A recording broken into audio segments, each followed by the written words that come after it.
Dear students, तो अपना topic चल रहा था active voice change into passive voice. तो उसमें हमने सिंपल सेंटेंस, इंटरोगेटिव सेंटेंस में यस या no type and WH words वाले कुछ सेंटेंस हमने किए थे।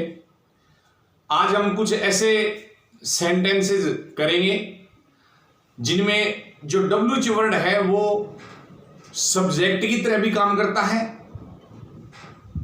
सब्जेक्ट एंड ऑब्जेक्ट की तरह भी काम करता है और साथ में एक डब्ल्यूएच वर्ड का भी काम करता है।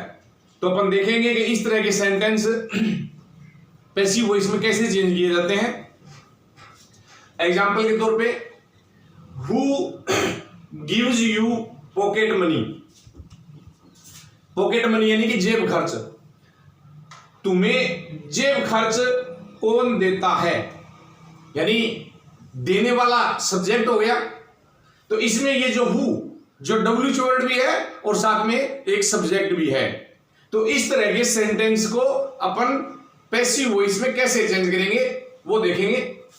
हु ये सब्जेक्ट हो गया, गिव्स ये मैन वर्ब हो गई एंड यू ये ऑब्जेक्ट हो गया।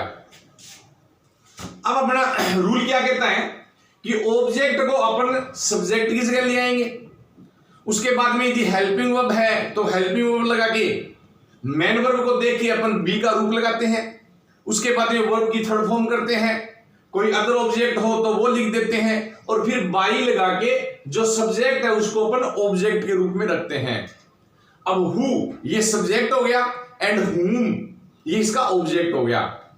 अब यहां पे जो हु है ये सब्जेक्ट का भी काम कर रहा है और साथ में डब्ल्यूएच वर्ड का भी काम कर रहा है। और अपना ये जो पैसिव एक्टिव वॉइस है ये डब्ल्यूएच वर्ड से स्टार्ट है, तो इसका पैसिव वॉइस भी अपन डब्ल्यूएच वर्ड से ही स्टार्ट करें। तो इसलिए इसका जो ऑब्जेक्ट हुम बनता है वो बाई हुम अपन पीछे न लगा के आगे लगाते हैं। इसलिए हु वाले सेंटेंस को अपन बाई हुम से शुरू करेंगे, बाय हुम।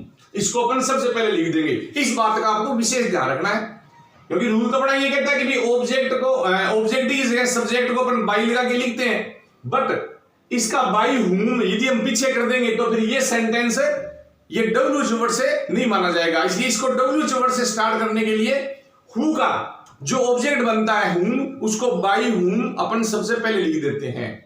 तो यानी ये बात अपने दिमाग में बिठा लो आप कि हु वाले सेंटेंस को बाय हुम से शुरू करेंगे अपन। तो हु का बाय हुम लिख दिया। अब ये इसका ऑब्जेक्ट है, इसको अपन आगे लेके आएंगे सब्जेक्ट की जगह, तो यू और इसमें फर्स्ट फॉर्म है, इसका मतलब बी का रूप इसमें इज एम आर लगेगा जो कि अपन पहले लगाएंगे क्योंकि इंटरोगेटिव सेंटेंस में हेल्पिंग वर्ब सब्जेक्ट से पहले आती है। तो यू के साथ इसमें क्या लगेगा, आर, हु आर। अब इसके बाद में आएगा यू और फिर इसकी third form given pocket money, pocket money. तो by whom are you given pocket money, तुम्हें जेब खर्च किसके द्वारा दिया जाता है। नेक्स्ट, हु सब्जेक्ट हो गया, knocking man verb, the door object. Who is knocking at the door, दरवाजा कौन खटखटा रहा है। ऐसे नोक करना, दरवाजा कौन खटखटा रहा है। तो वही बात होगी अपनी, सबसे पहले अपन लिख देंगे बाय हुम। अब इसमें हेल्पिंग वर्ब है, अपन पहले लगाएंगे द डोर। इसके अकॉर्डिंग क्या लगेगा, इज लगेगा क्योंकि सिंगुलर है। तो बाय हुम इज, अब आएगा द डोर और अब अपन लगाएंगे बी का रूप। इसमें हमने बी का रूप पहले लगाया क्योंकि हेल्पिंग वर्ब के रूप में इंटरोगेटिव बनाना है और इसमें ये पहले है ही क्योंकि इसमें हेल्पिंग वर्ब दी हुई है। अब इसमें बी का रूप क्या लगेगा, फर्स्ट फॉर्म के साथ आईएनजी है तो क्या लगेगा, बीइंग। और फिर इसकी थर्ड फॉर्म कर देंगे नॉक्ड, नॉक्ड एट। तो बाय हुम is the door being knocked eight, दरवाजा किसके द्वारा खटखटाया जा रहा है। हु ये सब्जेक्ट हो गया, इनएग्यूरेट ये मैनवर्ब हो गई, द क्लब ये ऑब्जेक्ट हो गया। हु विल इनएग्यूरेट द क्लब यानी क्लब का उद्घाटन कौन करेगा। इनएग्यूरेट का मतलब क्या था, उद्घाटन करना। तो सबसे पहले by whom, helping verb will की विल लगेगी इसमें। अब ये ऑब्जेक्ट आगे आ जाएगा द क्लब। अब इसमें बी का रूप लगेगा, तो मॉडल के साथ बी का रूप अपन क्या लगाते हैं, बी लगाते हैं। अब इसकी थर्ड फॉर्म आ जाएगी इन एग्यूरेटेड, थर्ड फॉर्म हो जाएगी इसकी इन एग्यूरेटेड। तो by whom will the club be inaugurated यानी क्लब का उद्घाटन किसके द्वारा किया जाएगा। उसके बाद में आता है व्हाट।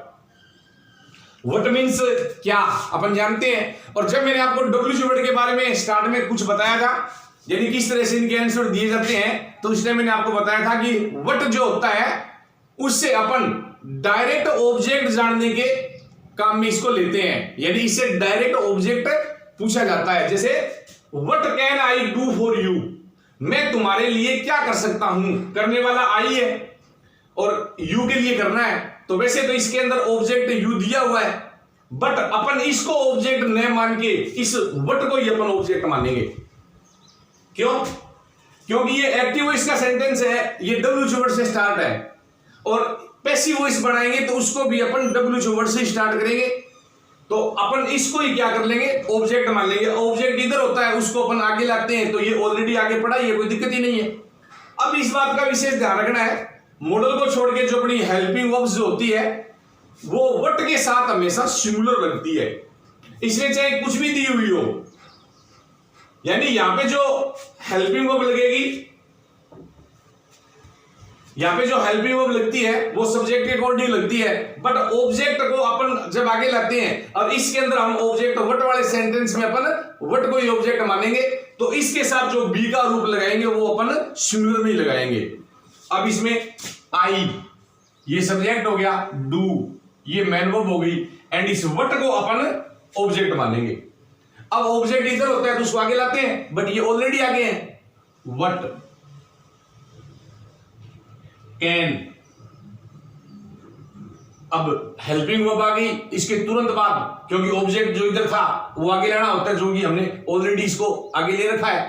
अब बी का रूप लगाएंगे अपन, तो मॉडल के साथ बी का रूप बी लगेगा, फिर इसकी थर्ड फॉर्म लगेगी डन, ये दूसरा ऑब्जेक्ट आ जाएगा for you and by me, by me.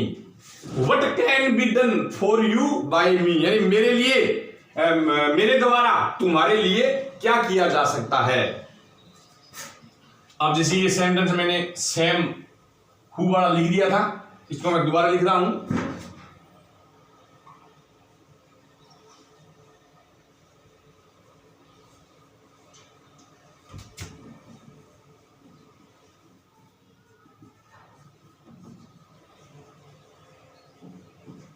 What are they doing in the room? वे कमरे में क्या कर रहे हैं। दे ये सब्जेक्ट हो गया, डूइंग ये मैन वर्ब हो गई, और इसमें अपन व्हाट को ही ऑब्जेक्ट मानेंगे। तो ऑब्जेक्ट तो अपना आगे पढ़ा ही ऑलरेडी व्हाट। अब उसके बाद में हेल्पिंग वर्ब। अब ये जो आ रहा है ये तो दे की कारण आया है, क्योंकि दे प्लूरल है, और यहां पे हमने ऑब्जेक्ट व्हाट को मानना है, और व्हाट के साथ मैंने बताया आपको सिंगुलर फॉर्म मिल गई इसके साथ, तो इसमें आर की बजाय अपन क्या लगा देंगे, इज लगा देंगे। अब इसमें बी का रूप आएगा, फर्स्ट फॉर्म के साथ आईएनजी क्या लगेगा, बीइंग, और फिर इसकी थर्ड फॉर्म हो जाएगी done. In the room by देगा them, by them. In the room अपन बाद में भी लगा सकते हैं, क्योंकि एज ए प्लेस, प्लेस के रूप में। तो सेंटेंस क्या बन गया, what is being done in the room bye them यानी उनके द्वारा कमरे में क्या किया जा रहा है। तो इस टाइप के अपन कुछ सेंटेंस और पढ़ते हैं।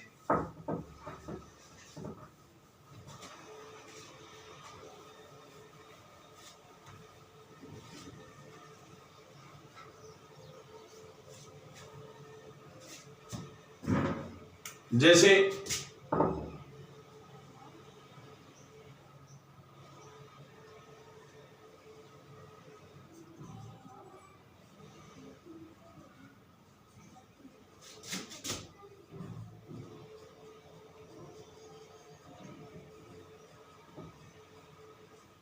How many marks have you got in English, तुमने इंग्लिश में कितने अंक प्राप्त किए हैं। अब इसमें यू ये सब्जेक्ट है एंड गोट ये मैन वर्ब है, और मार्क्स यू लेने वाला है और लिए क्या उसने मार्क्स इन, ये ऑब्जेक्ट है अपना। अब ये how many marks have you got in English, इसमें अपन मार्क्स इसको अपन ऑब्जेक्ट मानेंगे, इसको अपन ऑब्जेक्ट मानेंगे, और ऑब्जेक्ट अपना आगे ही पड़ा है। अब इसको चेंज कैसे करेंगे, हाउ मेनी मार्क्स, यहां पर है ये यू की वजह से है, और यहां पे जो लगेगा वो इस मार्क्स की वजह से लगेगा। मार्क्स काउंटेबल है, इसका मतलब ये प्लूरल में है, have. How many marks have, अब इसमें बी का रूप लग जाएगा क्योंकि ऑब्जेक्ट तो हमने एज ए सब्जेक्ट पहले ले रखा है, तो हैज हैड के साथ बी का रूप बीन, और फिर इसकी third form got in English by you, by you. How many marks have been got in English by you, English में तुम्हारे द्वारा कितने अंक प्राप्त किए गए हैं।